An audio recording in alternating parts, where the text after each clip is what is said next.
నమస్కారం. రాజధాని అమరావతి నిర్మాణంలో మరో కీలక ఘట్టం ఆవిష్కృతమవుతోంది.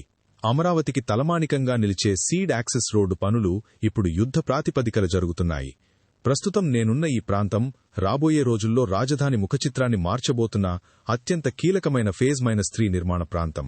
అవును, రాజధానికి రాచబాటగా పిలిచే ఈ సీడ్ యాక్సెస్ రోడ్డులో 3వ దశ పనులు అధికారికంగా ప్రారంభమయ్యాయి. సుమారు 3.51 కిలోమీటర్ల పొడవుతో నిర్మిస్తున్న ఈ రహదారిలో దాదాపు 3 కిలోమీటర్ల మేర ఎలివేటెడ్ కారిడార్ ఉండటం దీని ప్రత్యేకత. ప్రకాశం బ్యారేజీ పంపింగ్ స్టేషన్ నుంచి మొదలై గుంటూరు ఛానల్, కొండవీటి వాగు, బకింగ్హామ్ కాలువలను దాటుకుంటూ మణిపాల్ ఆస్పత్రి వద్ద చెన్నై-కోల్కతా జాతీయ రహదారికి ఇది అనుసంధానం కానుంది.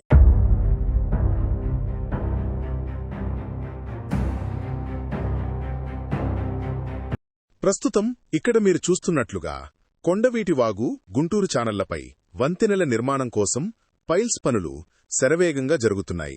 సుమారు 512 కోట్ల రూపాయల భారీ వ్యయంతో ఎన్సీసీ సంస్థ ఈ బాధ్యతను చేపట్టింది. ఇక్కడ మరో విశేషమేమిటంటే, పాత జీటీ రోడ్డుపై ఉన్న ఆర్చ్ బ్రిడ్జ్ మీదుగా వెళ్లే ఈ రహదారి రైల్వే లైన్ దాటే సమయంలో అత్యంత ఎత్తులో ఉంటుంది. దీనినే ఇంజనీరింగ్ భాషలో ఎక్స్ట్రాడోజ్డ్ బ్రిడ్జ్ అని పిలుస్తారు. ఇక సామాన్య ప్రయాణికులకు మరో శుభవార్త. పాత జీటీ రోడ్డును సీడ్ యాక్సిస్ రోడ్డుతో కలిపేందుకు బకింగ్హామ్ కాలువపై 110 మీటర్ల పొడవైన స్టీల్ బ్రిడ్జ్ పనులు తుది దశకు చేరుకున్నాయి. హైదరాబాద్లో తయారైన ప్రీకాస్ట్ స్టీల్ గడ్డర్లను ఇక్కడ అమరుస్తున్నారు.